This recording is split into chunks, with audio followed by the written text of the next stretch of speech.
नमस्कार, मैं खुशी और आप देख रहे हैं प्रॉम्प्ट टाइम न्यूज। आइए नजर डालते हैं आज की बड़ी खबर पर। उत्तर प्रदेश के जनपद इटावा के उसराहर में विधुना रोड पर स्थित राधा कृष्ण एकेडमी के प्रबंधक से स्कूल की व्यवस्थाओं को लेकर व बच्चों की शिक्षा को लेकर हुई खास बातचीत व सभी क्षेत्रवासियों को 15 अगस्त रक्षाबंधन कृष्ण जन्माष्टमी की हार्दिक बधाई दी।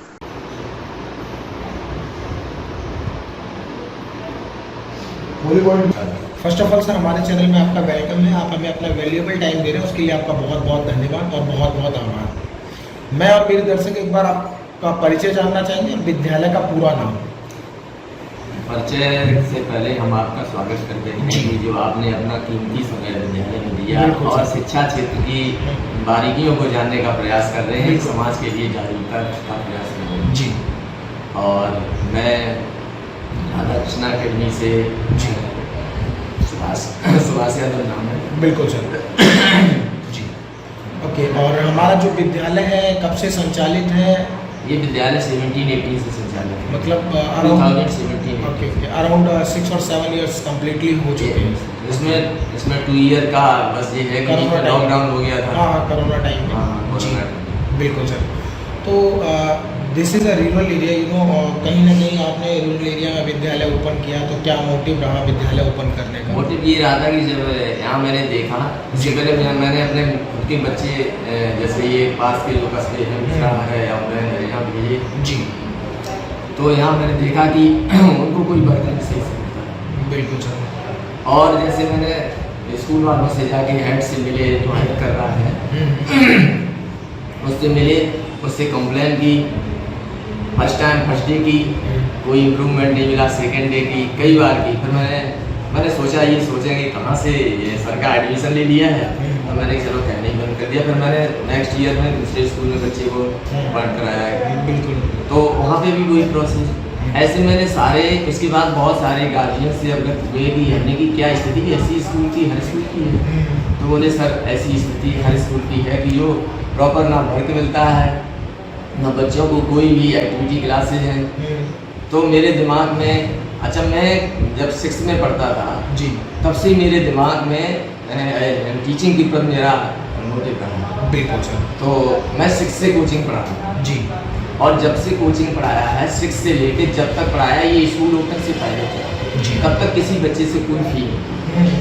सही कहा। कभी भी आप फी लेना इसलिए मजबूरी, इसमें 50 लोग वर्क कर रहे हैं तो उनका भी रोजी रोटी चल रही है जी। तो अब तो मजबूरी है। तो मैंने देखा कि बच्चों को एजुकेशन नहीं मिला और शिक्षा से और देश के प्रति पहले ही से फीलिंग नहीं जी।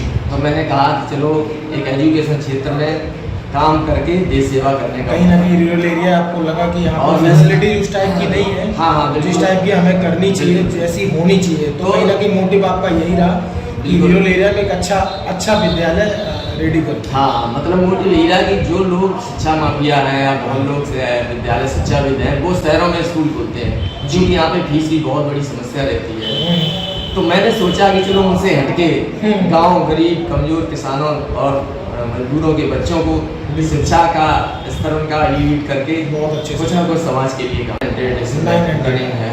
ओके, 900 प्लस मान के चलते हैं। जैसा कि सर आपने बताया कि हमारे 900 प्लस स्ट्रेंथ है, हम लोग 3-4 जिले कवर करते हैं। तो जो मेरा पहला सवाल है वो स्ट्रेंथ को लेके ही है आपसे।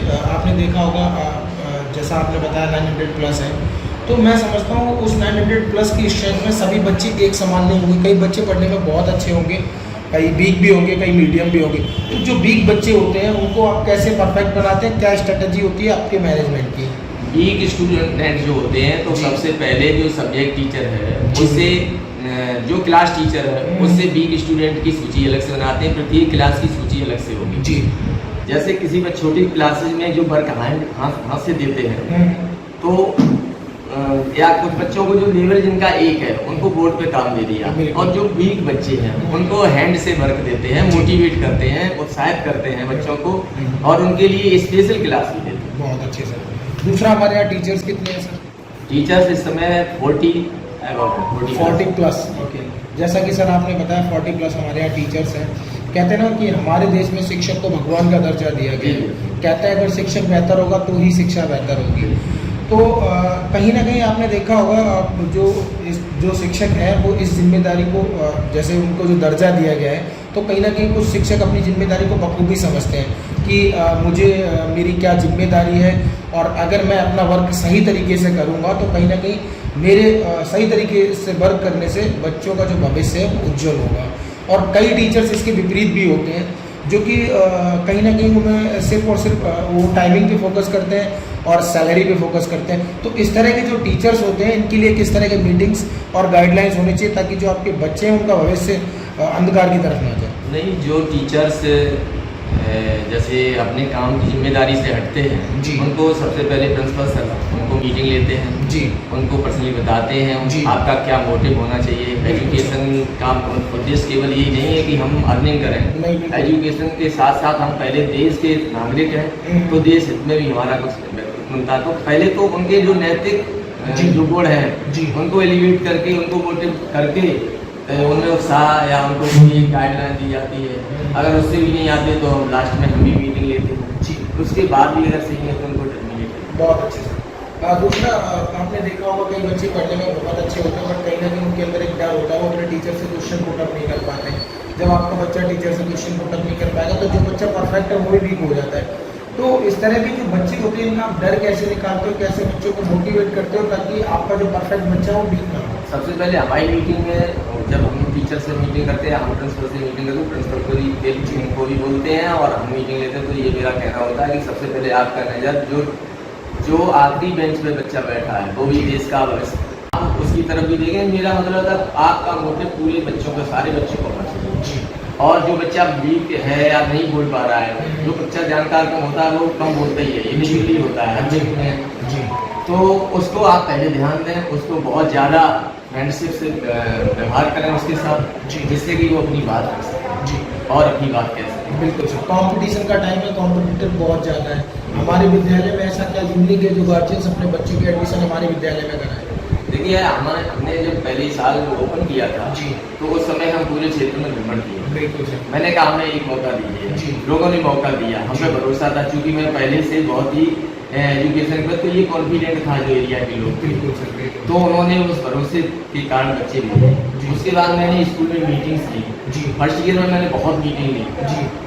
मीटिंग में मेरा ये रहा कि मैं पहली साल गया हूँ, अब हम अगर काम देंगे तो हमें दोबारा नहीं जाना पड़ेगा। मेरा मेन फोकस रहता है कि बच्चों को बनते हैं, तब से मैं लगातार कन्वेंस पे नहीं जाता हूँ। कहीं ना कहीं आप क्वालिटी पे ज़्यादा फोकस बिल्कुल क्वालिटी पे फोकस देते हैं। इसी का रीजन है कि पर ईयर स्कूल में क्लास जो ओवर हो जाते हैं तो बंद कर देते हैं। जी। अच्छा, जो हमारा विद्यालय है ये इंग्लिश मीडियम है या हिंदी मीडियम?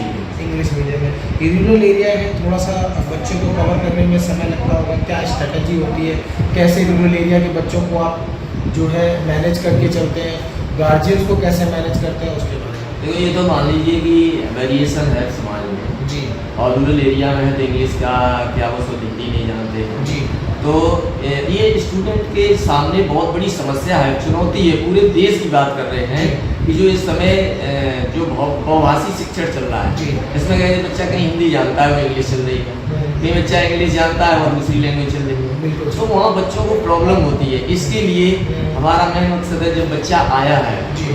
घर से घरेलू प्रवेश से आया है तो सबसे पहले उसका डर निकालना होता है। स्कूल में आने की उसकी अभिरुचि बढ़े। उसके साथ साथ सबसे बड़ी जो समस्या है कि भाषा को समझने की, तो हम उसकी घरेलू भाषा से स्टार्टअप करते करते धीरे धीरे इम्प्रूवमेंट करते हैं। उसके बाद कहीं स्कूल की प्रॉब्लम नहीं होता जी। क्योंकि देखिए रूरल एरिया में क्या होता है, जितनी रेस्पॉन्सिबिलिटी एक टीचर की होती है उतनी रेस्पॉन्सिबिलिटी गार्जियंस की भी होती है। तो गार्जियंस को कैसे मैनेज करते हैं?